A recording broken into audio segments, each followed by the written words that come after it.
One of these three men is Philippe Fromar, the champion surfer of the world. What is your name, please? My name is Philippe Fromar. My name is Philippe Fromar. My name is Philippe Fromar. Only one of these young men is the real Philippe Fromar. The other two are imposters and will try to fool this panel. Tom Poston, Peggy Cass, Orson Bean, and Kitty Carlisle on To Tell the Truth. To Tell the Truth is brought to you this evening by Pepto-Bismol, the stomach medication with coatability that spreads like a creamy blanket of relief over your upset stomach. And here is your host, Bud Collier.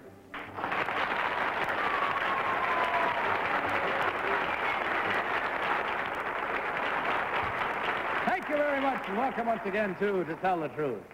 Good evening, panel. Good evening. I'm glad you know. Oh, it's exciting, isn't it? All right, open up that envelope, if you will. It's in front of you, and follow along with its contents as I read from my copy. I, Philippe Fromar, am a champion surfer. Surfing is the sport of standing balanced on a board about 10 feet long while riding the crest of a wave as it roars in toward the beach. In international surfing contests, it's not enough merely to stay on the board.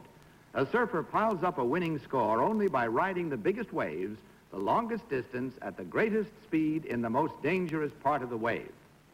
Last year, in competition with the best surfers in the world, I did just that and won the title of World's Surfing Champion.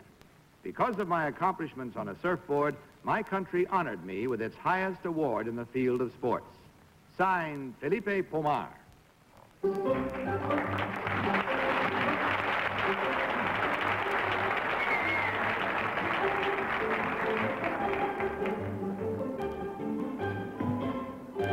Panel, these three young men all claim to be Philippe Fromar. We'll start the questioning with Peggy Cass. Peggy? Thank you, Bud. Number two, how many waves do they count? They come in sets. Yes, but how many waves to a set? 5, 6, or 7. Thank you. Number three, who's the junior boys surfing champion? The junior boat where? In California? No, Hawaii. In Hawaii is, I don't recall the name right now. Thank you. Number one, where was this competition held? In Lima. Oh. Number three, are you Peruvian? No, I'm Ecuadorian. Oh. And number two, are you Peruvian? I'm from Mexico. Oh. Well, I'm not so good, too. Oh, now, number one, how high were the waves that day of the contest? 10 feet, 12 feet. Thank you. Number three, who's Rabbit Kakai? Rabbit Kai? Kakai. Orson Bean. Number three, who is Rabbit Kakai? I don't know. I don't know either, number three. Number two, in the surfer film Bikini Gorilla, I believe it was Tab Hunter executed something called the double wombat. Well, I'm getting too technical. Do any of those stars of those bikini beach pictures do their own surfing? Do you know? They wouldn't dare, sir. They do, too. Do who? Who, Peggy? Well, I was in Gidget Goes Hawaiian, and we brought our own boards. Did you? Yeah. All right, in Gidget Goes Hawaiian. Number one, what's the greatest thrill? What moment is the greatest thrill in surfing? I'd say taking the drop on a big wave. What does that mean exactly, taking the drop? Catching. Catching. Right. Kitty Carlisle. You mean on the number one on the way up? No, on the way down. That's interesting. Number two, where did you do where did you win your contest? In Peru. Number three, who were the judges? The judges are selected for ex-champions all over the world. And they sit on the beach. They don't surf along with you. No, they have to wear special kind of glasses to see far away. Thank you. Number two, what is the weight of your board? The weight is anywhere from 30 to 35 pounds. And it doesn't vary with the size of the man? It does, yes, ma'am. But only 5 pounds? In length and also in weight, yes. I see. Number one, what are the boards made of? Plastic foam covered in fiberglass. Where is Rincon Beach, number three? Rincon Beach in Santa Barbara, California. Tom Poston. Thank you. Where are you from, number one? From Lima. You are from Peru. Right. Number two, I've seen pictures of surfing in Africa. Do you know anything about those conditions there? Yes, sir. In Africa, there is surfing. But number 3 is like sensational, right? Well, they have surfing in South Africa, but it's very dangerous because of the shark. Yeah, I believe that too. Number 1, what is the most dangerous part of the wave? You say here that greatest speed in the most dangerous part of the wave. What is the most dangerous part, number 1? That would be the nearest to the breaking wave. What? The nearest to the white water. Nearest to the wave break, where the wave is breaking. That's all we have time for, however. We'll have to find any facts we want later. But for now, and for voting, that's all we have time for. But you do have time to vote. So mark your ballot, if you will, without consultation and without change. Vote for number 1, number 2, or number 3. Our team of challengers will, of course, receive $250 for every incorrect vote. Our ballots all marked? Very well. Tom, for whom did you vote? I voted for number 1. I'd love to ask him more questions about it. It's a fascinating sport. Whoever it is, congratulations. Peggy. I voted for number 1 because I can just see him on a surfboard in my mind's eye. Orson. I'm one of the losers. Well, I really figured it was number 1, but at the last moment I looked at number 3 and we had the moment of truth. He kind of grinned and a terrible feeling came over me that it could be number 3, even though he didn't know the name of the champ or something. I don't know that Peggy knows any of these things. Yes, anyway, so I voted for number 3. Kitty Carlisle. I voted for number 1 on the basis of his answers and the fact that he looks very sportif to me, as though he really cared about this kind of thing, yes. Very well, there we have it, with the votes all in and the minds solidly made up. We'll find out now which one of these 3 gentlemen, in truth, is Philippe Fromar. Will the real Philippe Fromar please stand up?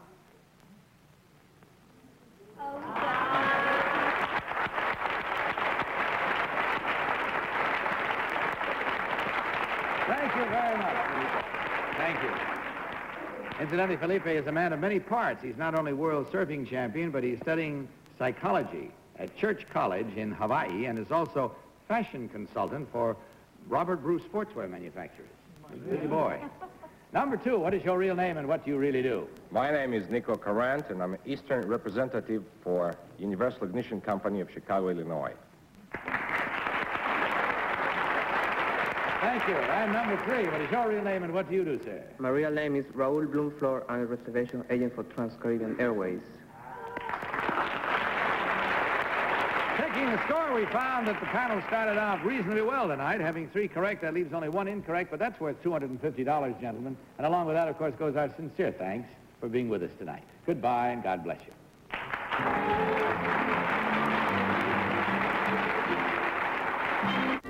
And now let's meet our next team of challengers.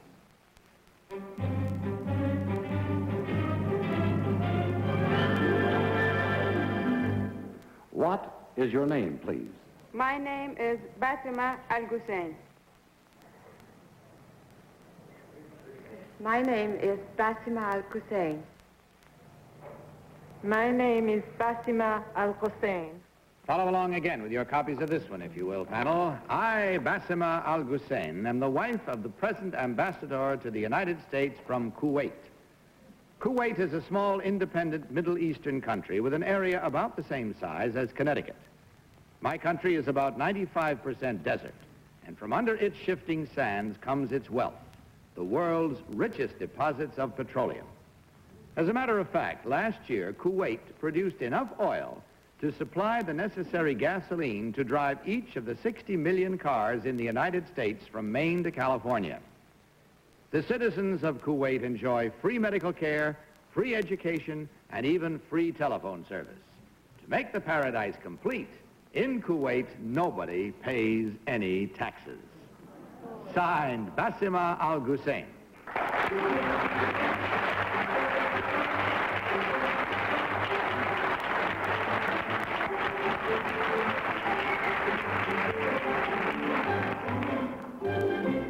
Panel, each of these 3 ladies claims to be Basima Al-Ghusein, and we'll start the cross-examination with Kitty Carlisle. Kitty? Thank you, Bud. Oh, I'm delighted to meet you, whoever you are. I've always wanted to go to Kuwait because it enjoys such a marvelous reputation.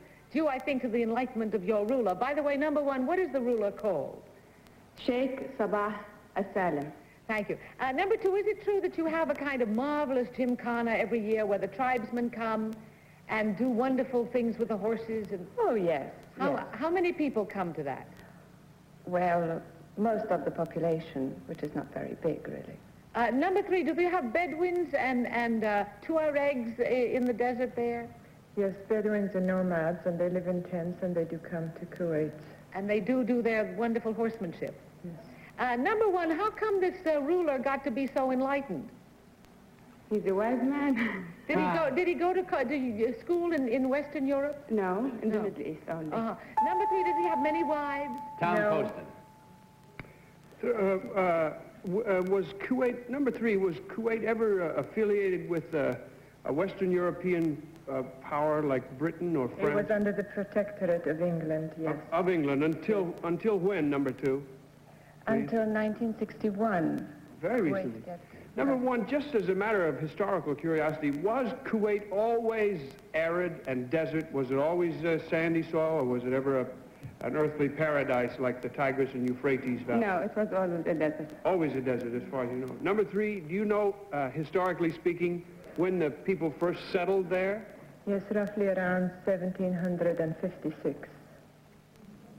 A.D., B.C.? Which before Christ or after Christ? I don't know. I don't either. No. Number two, how many people would you say there are in Kuwait? You said it was not very large. 500,000, close to 500,000 people. That's a lot of people to come to one fete. Number one, do they all come in and see these festivals and things? Well, most of them, I would say.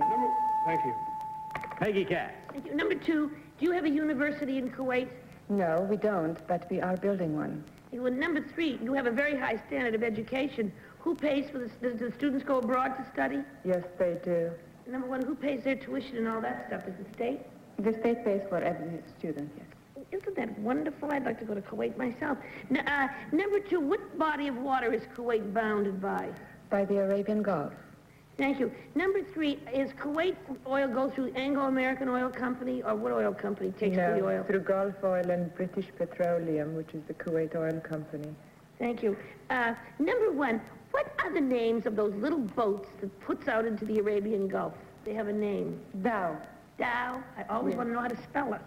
Daha. I always thought it was Daha. H. Dow. Now I know. Okay. Number two, how many hospitals do you have in Kuwait? Well, there's one main hospital. It has all the different sections for children, for... Thank you. Orson Bean. Yes. There's an old Arabian expression, number one, that a camel is a horse put together by a committee. Do you have camels in Kuwait? Well, you do see some, of course, in the desert. Yes.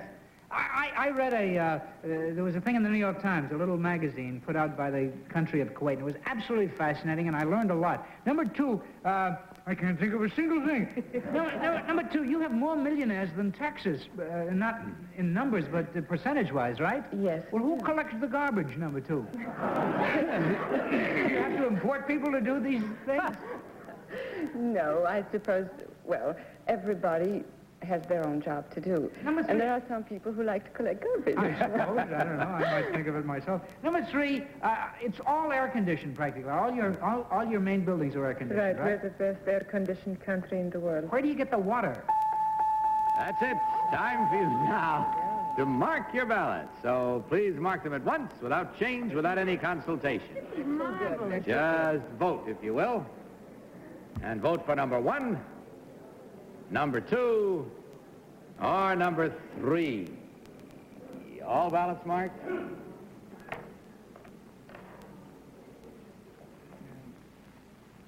All right. Tom, for whom did you vote?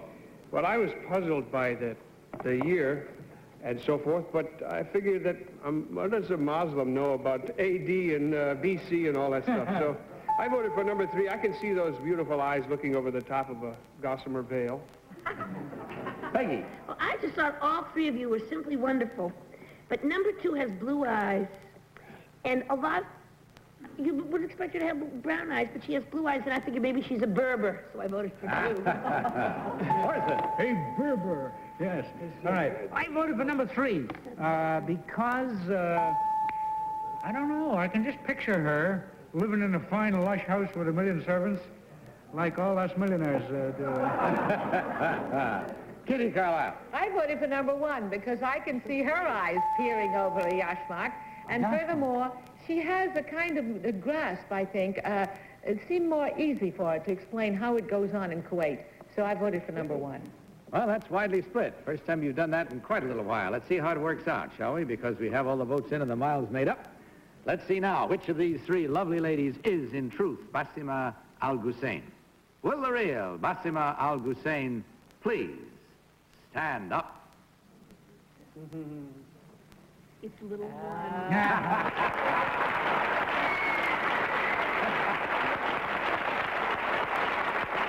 Good job. Well done.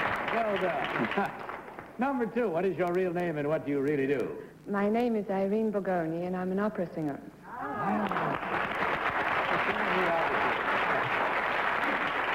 And number 3, what is your real name and what do you do? My name is Parichesh Temurtash, and I'm a supervisor of dancing at Rosemary Studios.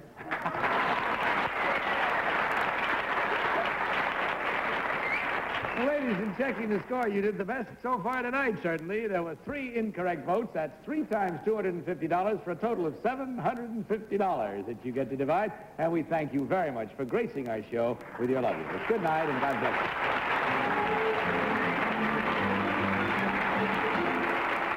And now let's meet our 3rd team of challengers.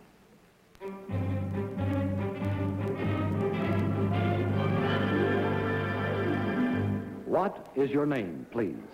My name is Rosemary Smith.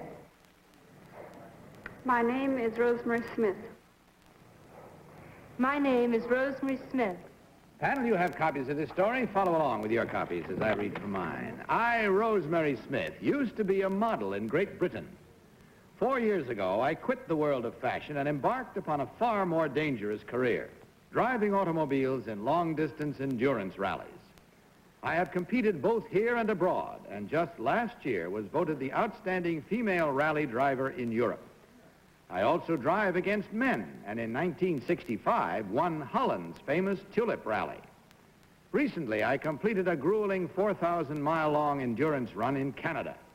For 18 hours a day, for 7 straight days, we bounced along gravel back roads from Vancouver to Quebec. In a field of 68 drivers, only 7 men came in ahead of me, and I was first among the women. Signed, Rosemary Smith.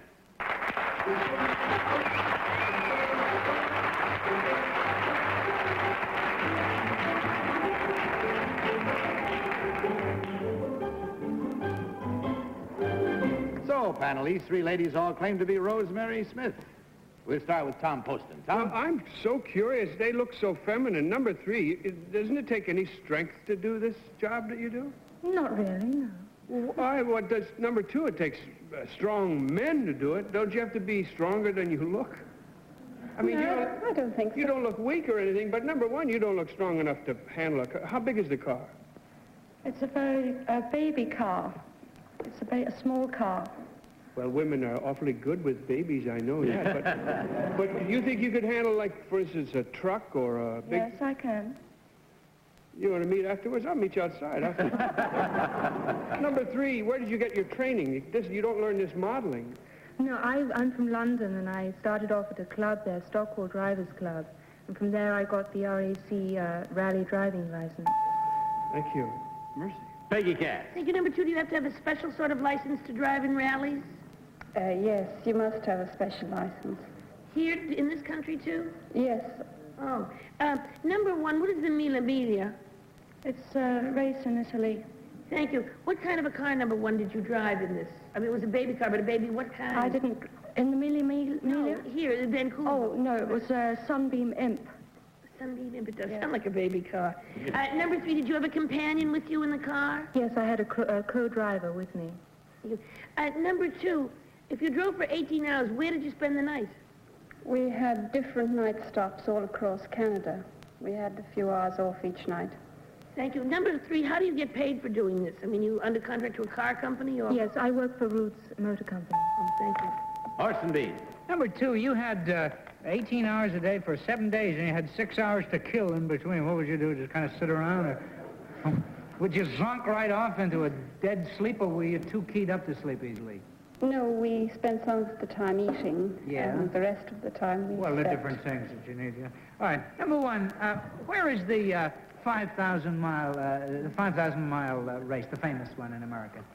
In America? Yeah. I don't know. I don't follow racing in America. Well, this is a worldwide thing. It's going to be Oh, televised. Indianapolis Yeah, you're talking about? that's it Yeah, there. You see, Indy. I don't ask Yes. hard questions. Number 2, what is double clutching? Oh, that's very technical. It's something to do with the accelerator and the clutch and Kitty Carlisle. Number 3, you said you had a co-driver. Was it also a lady? Yes, it was. Number 2, if it doesn't take any strength, why didn't you come in ahead of the men? I put the car off the road. Oh, you did? And you had to get back on again? Yes. Otherwise, you'd have won against the men as well? We would have finished higher up, yes. Number 1, when you do this sort of work, does everybody have the same hours off, or could you sleep less than other people and get a head start in the morning? No, everyone has the same driving time. I see. They have to do it at the same time. Number 3, why did you quit modeling to do this? Well, it was always a hobby of mine, so, and my father was in the business. Oh, number 2, when you take your special driving test, do they have a skid pan that they put you on in England and that kind of thing that truck drivers have to do? Yes, you can go to this if you want to. And did you do that? No. That's it. Time for you now to skid to a stop and mark your ballots, if you will. Mark them at once, without change, without any consultation. Votes now, if you will, for number 1, number 2, or number 3. Ballots all marked. Tom, for whom did you vote this time? Well, I voted for number 1. I must say that very often those ladies who undertake to do men's sports and things are look very mannish. But gee, these girls are all darling. I thought it was number 1 because she was answered questions with a certain equanimity and a certain. Sorry, friends. Peggy Cass. Well, I voted for number 2 because, well, I think she looks like a real English model. You know, you said uses lots of lavender, you know, the typical English beauty, so I voted for 2. Orson. I was sure it was 2, but she threw me off by saying that double clutching was a very technical thing, and it really isn't. It's just well, it's when you drive a truck. In the Army, I wrecked well, I don't want to go into the details, but it cost the taxpayers a substantial amount of money. I voted for number 3 because she threw those names around like Roots and the Shaftesbury Motor Club and the Battersea Dogs Home and all that good stuff. Kitty. I voted for number 2 on the basis of her looking truly like a lovely English model, and it seemed to me that she would be strong enough to have an endurance test like this. Oh, very well. There's the second time tonight you've had a widely split vote. As widely split as 4 can vote for 3, I guess. So let's find out now which one of these 3 charming young ladies in truth is Rosemary Smith. Will the real Rosemary Smith please stand up?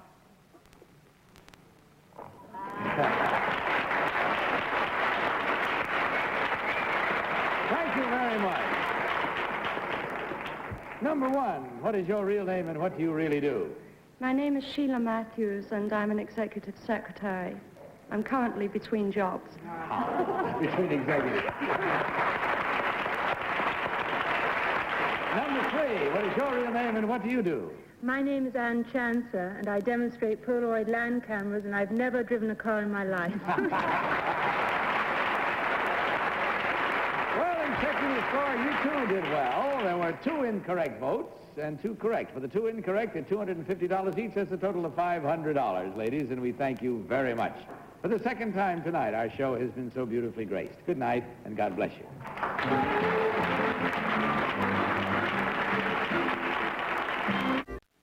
I'm sure you know that giving the mentally ill their rightful chance for a normal life is the goal toward which your chapter of the National Association for Mental Health is constantly striving. So help them achieve this goal by giving generously, please. Good night, panel. Good night, Bud. Good night to all of you. See you, of course, next week at this time, and I'll see you tomorrow afternoon in the daytime show. But in the meantime, don't you forget to tell the truth. Good night. To Tell the Truth is a Mark Goodson, Bill Todman production.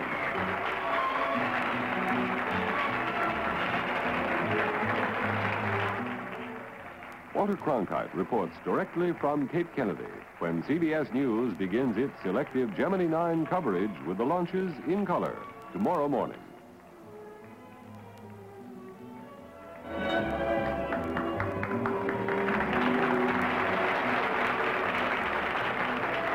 To Tell the Truth has been brought to you by the Corning Glass Works, makers of Corningware cookware, Ventura tableware, and Pyrex brand products. This program was pre-recorded.